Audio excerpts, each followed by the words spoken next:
Hello students, how are you all? I hope you all are fine.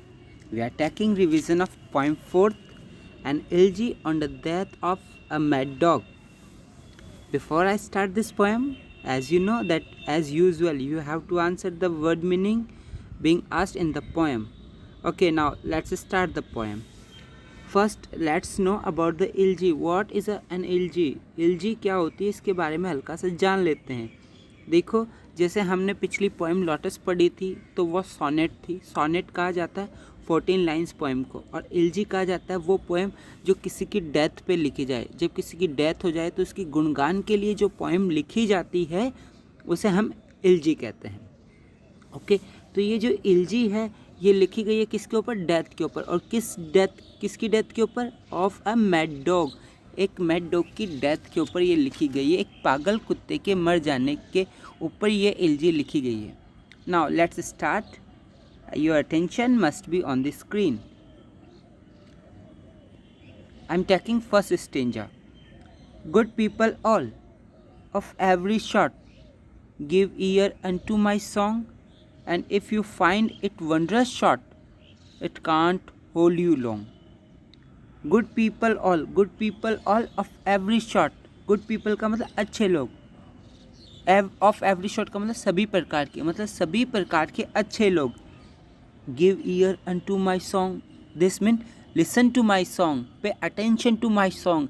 मेरे गीत के ऊपर ध्यान दीजिए, मेरे गीत को सुनिए. कह रहे कि सभी प्रकार के अच्छे व्यक्तियों कृपया मेरा जो गाना है, जो गीत है, उस पर ध्यान दीजिए. If you find it wondrous short, और अगर इसमें कमी है, शॉर्ट यानी कमी, किसकी? वंडरस की, इंटरेस्ट की, रुचि की. अगर आपको मिलता है इसमें, फाइंड का मतलब अगर आपको इसमें किसकी कमी मिलती है? वंडरस की कमी मिलती है, इंटरेस्ट की कमी मिलती है. It can not hold you long, तो ये आपको होल्ड नहीं कर पाएगा, पकड़ के नहीं रख पाएगा ज़्यादा देर तक. कहने का मतलब जो आप कहानी सुनते हो या कोई भी चीज़ आप देखते हो, अगर उसमें इंटरेस्ट नहीं है तो आप उसको ज़्यादा देर नहीं देखते हो. आप वहीं पे क्या कर देते हो? उसे स्टॉप कर देते हो. कब? जब कोई भी चीज़ बोरिंग होती है. तो ये कह रहा है कि अगर मेरी जो पोएम मैं आपको सुनाने जा रहा हूँ, मेरा सॉन्ग जो मैं आपको सुनाने जा रहा हूँ, अगर उसमें वंडरस की कमी है, उसमें वंडरस शॉर्ट है, तो वो आपको ज़्यादा देर तक होल्ड नहीं कर पाएगा, आप उसको ज़्यादा देर नहीं सुन पाओगे.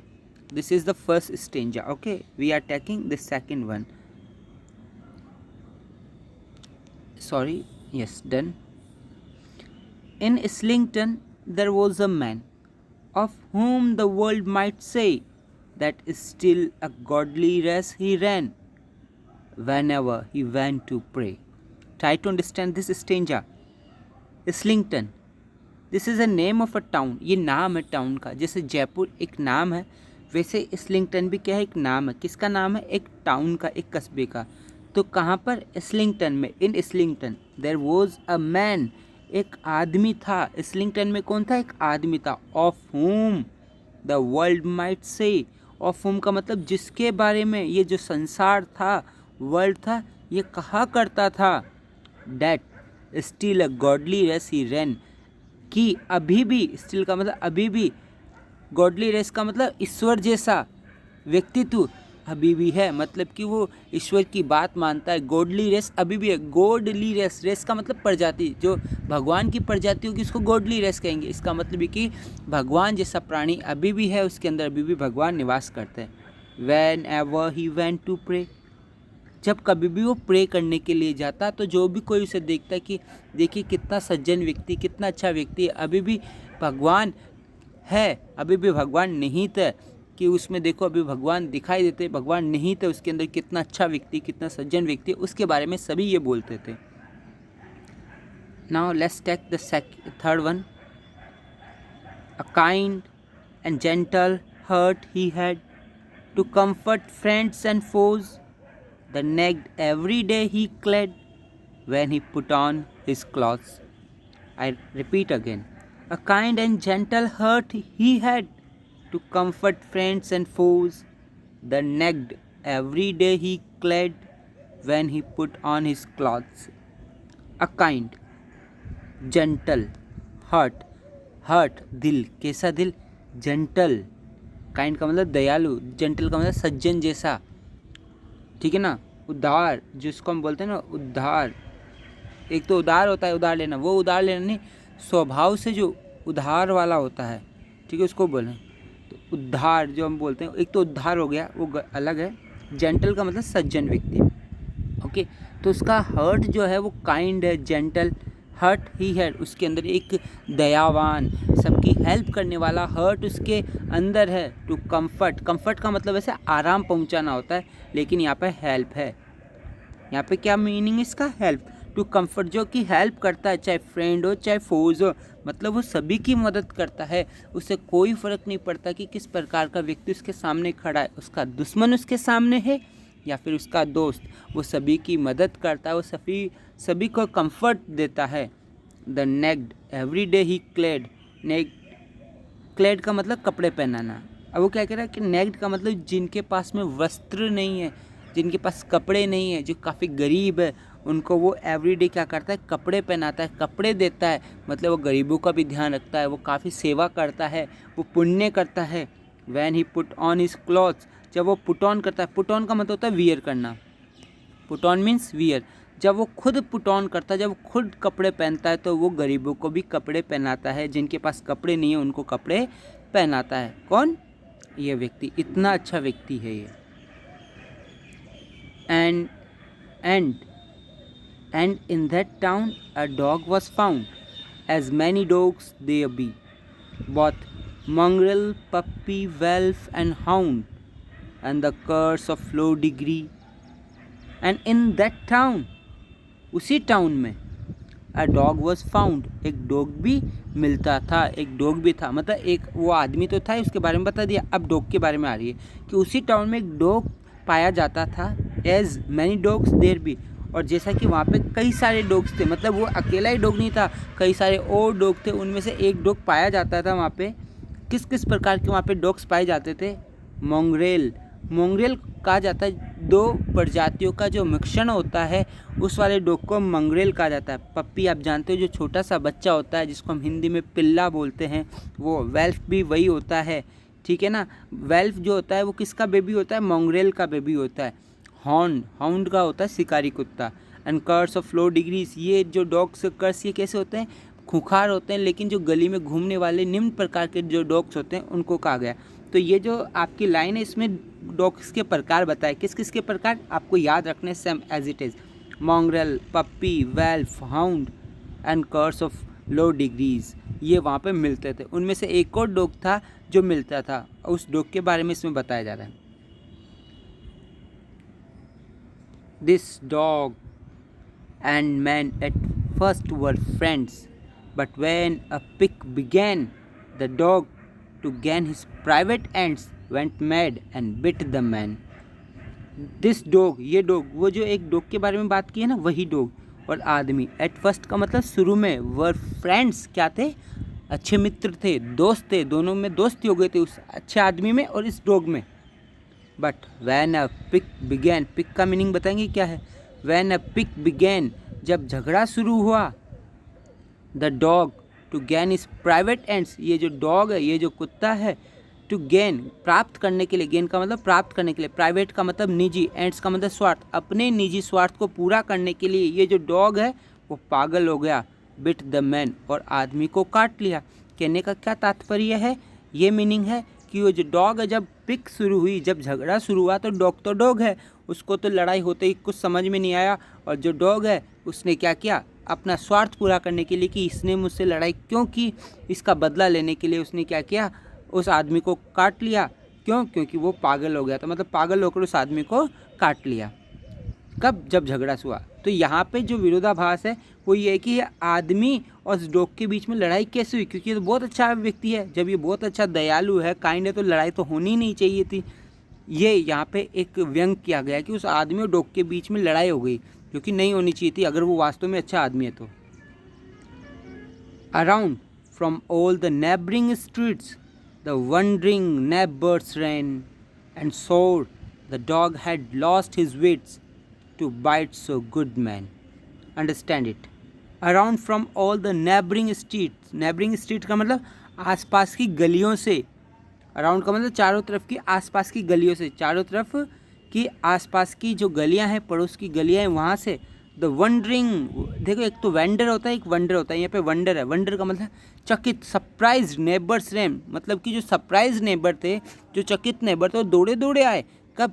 जब उस डॉग ने उस आदमी को काट लिया तो आसपास में जितने भी गली में जो लोग घूम रहे थे और सोच रहे थे, सरप्राइज होकर उस आदमी के पास चले आए। एंड शोर, शोर का मतलब है कसम खाना है, लेकिन यहाँ पर है कहना, स्पीक करना। और वो कहने लगे the dog had lost the dog had lost his wits, कि जो डॉग है वो लॉस्ट कर चुका है, खो चुका है। क्या खो चुका है? अपनी विट, अपनी बुद्धि खो चुका है। क्या खो चुका है? अपनी विट्स खो चुका है, बुद्धि खो चुका है। To bite so good man, कि काट लिया इतने अच्छे व्यक्ति को। ये डॉग तो वास्तव में पागल हो चुका है कि इसने इतने अच्छे व्यक्ति को काट लिया है। ये वास्तव में पागल हो गया है ये डॉग, कि इतने अच्छे भगवान जैसे व्यक्ति को इसने काट लिया। ये तो वास्तव में पागल हो चुका है।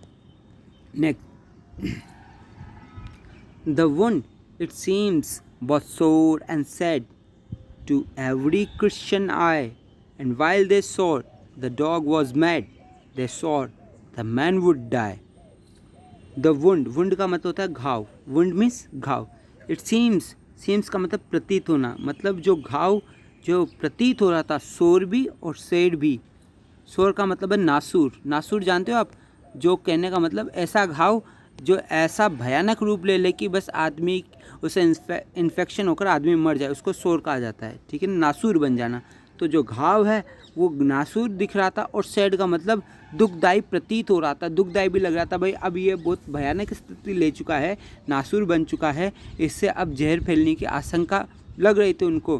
कि जब घाव क्या हो चुका था, सोर और सैड हो चुका था। किसकी नज़रों में? प्रत्येक ईसाई की नज़रों में, क्रिश्चियन की आइज़ में। कहने का मतलब वो व्यक्ति भी क्रिश्चियन था और आसपास के जो व्यक्ति थे रहने वाले वो भी क्रिश्चियन थे। तो हर क्रिश्चियन की आई में क्या लग रहा था? वो घाव काफ़ी ज़्यादा सोर और सैड लग रहा था। वाइल दे सोर the dog was made, while का मतलब जब वो ये कह रहे थे, सोर का मतलब कहना, कि जब वो कह रहे थे कि डॉग पागल हो चुका है, उसी समय वो ये बात भी कह रहे थे द मैन वुड डाई, कि आदमी अब मर जाएगा। कि उसके घाव को देखकर वो आसपास वाले कहने लगे कि घाव नासूर हो चुका है, काफ़ी दुखदाई लग रहा है, अब इसका बचना मुश्किल है। तो वो कह रहे थे कि वो डॉग तो पागल हो चुका है, और उसी दौरान वो ये भी कह रहे थे कि ये आदमी अब बच नहीं पाएगा।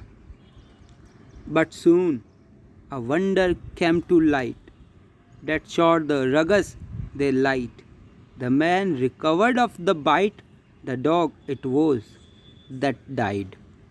जल्दी, बट लेकिन जल्दी, एक आश्चर्यचकित, एक वंडर केम टू लाइट का मतलब सामने आना, एक आश्चर्य का पता चला, एक वंडर सामने आया, आश्चर्यजनक चीज़ सामने आई। That showed the rogues they lied, कि जिसने दर्शाया, उस आश्चर्यचकित बात ने दर्शाया कि वो रगस थे।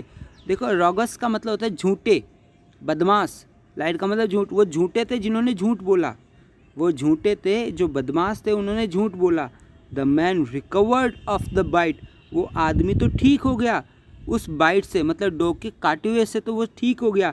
लेकिन जो डॉग था ना, द डॉग इट वो जिसने काटा था, वो डॉग जिसने काटा था, डेट डाइड, वो बेचारा मर गया। मतलब जिस डॉग ने काटा था वो तो मर गया और आदमी ठीक हो गया। तो ये एक प्रकार से सटायर व्यंग है, जो कहना चाहते हैं कि वो इतना अच्छा व्यक्ति था कि उसकी लड़ाई हो गई किसी डॉग से, और फिर बेचारे डॉग ने काटा तो आदमी नहीं मरा, वो बेचारा वो डॉग मर गया। वो कहना चाहता कि इतना अच्छा व्यक्ति होता तो वो डॉग को मरने नहीं देता, वो उसकी भी परवाह करता, उसकी भी चिंता करता। तो यहाँ पे कहना चाहता है कि वो जो जिस प्रकार का व्यक्तित्व दर्शाने की कोशिश कर रहा है, वो एक प्रकार का झूठा व्यक्तित्व है, वो पाखंडी था, और वो वास्तविक ऐसा व्यक्ति नहीं था जो भगवान के समान हो। चलो ठीक है, अब हम इसके अबाउट द पोएम देख लेते हैं ताकि हम बेटर इसको समझ जाएं।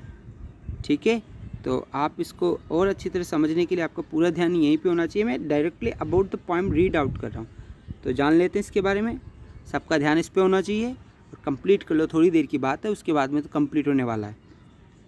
About the poem, the poem is an extract from Oliver Goldsmith novel the Vicar of Wakefield. कि क्या कह रही है, ये जो प्रेजेंट पोएम है ये एक्सट्रैक्ट की गई है एक नॉवल से, एक नॉवल में ये पोएम है, और वो नॉवल जिसने लिखा है वो ओलिवर गोल्ड स्मिथ का है।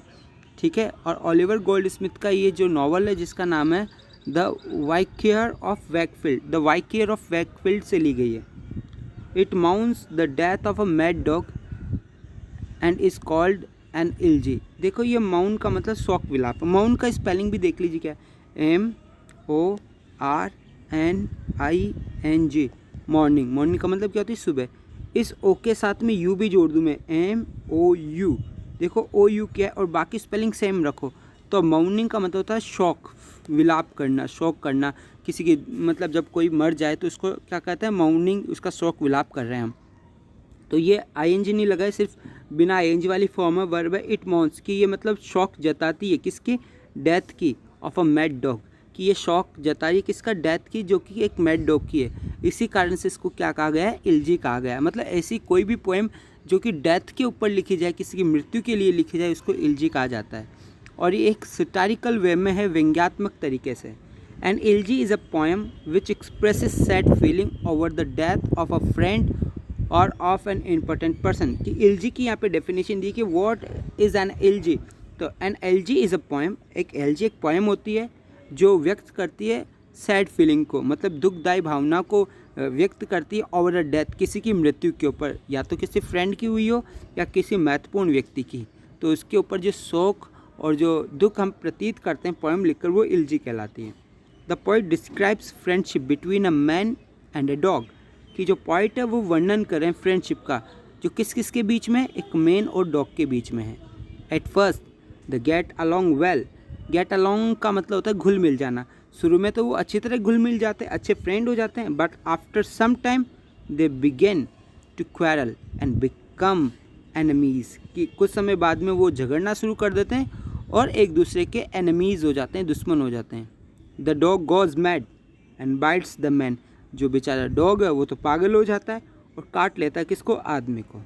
The townspeople lament that this good man must die a rest death betrayed by ungrateful cur that had trusted, he had trusted.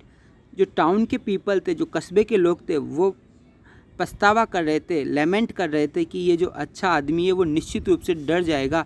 वो भी कैसी डेथ, अ रेस्ट डेथ, मतलब एक भयानक मृत्यु मरेगा।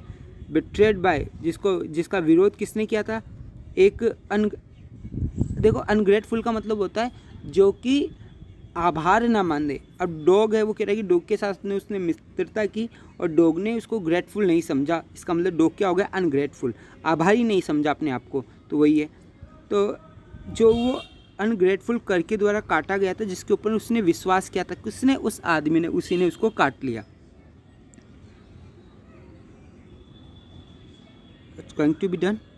Contrary to the prediction of the town people, contrary का मतलब विपरीत, prediction का मतलब भविष्यवाणी, of town people मतलब कि कस्बे के लोगों की भविष्यवाणी के बिल्कुल विपरीत।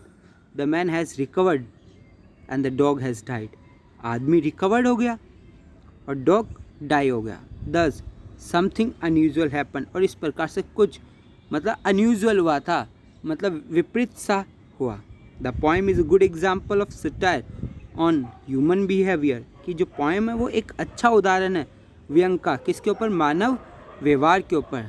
The sudden reversal of situation in the end of the poem make the satire bitter. और अचानक से जो रिवर्सल हुआ है, रिवर्सल का मतलब कैसे, कि सब ये कह रहे थे कि आदमी मरेगा, आदमी मरेगा, लेकिन रिवर्स हो गया, आदमी तो सही हो गया और डॉग मर गया। तो जो रिवर्सल हुआ है सिचुएशन का, एंड में वो पोएम को और भी ज़्यादा बिटर कर जाता है, मतलब इस सटायर को और भी ज़्यादा भयानक बना देता है, कड़वा बना देता है।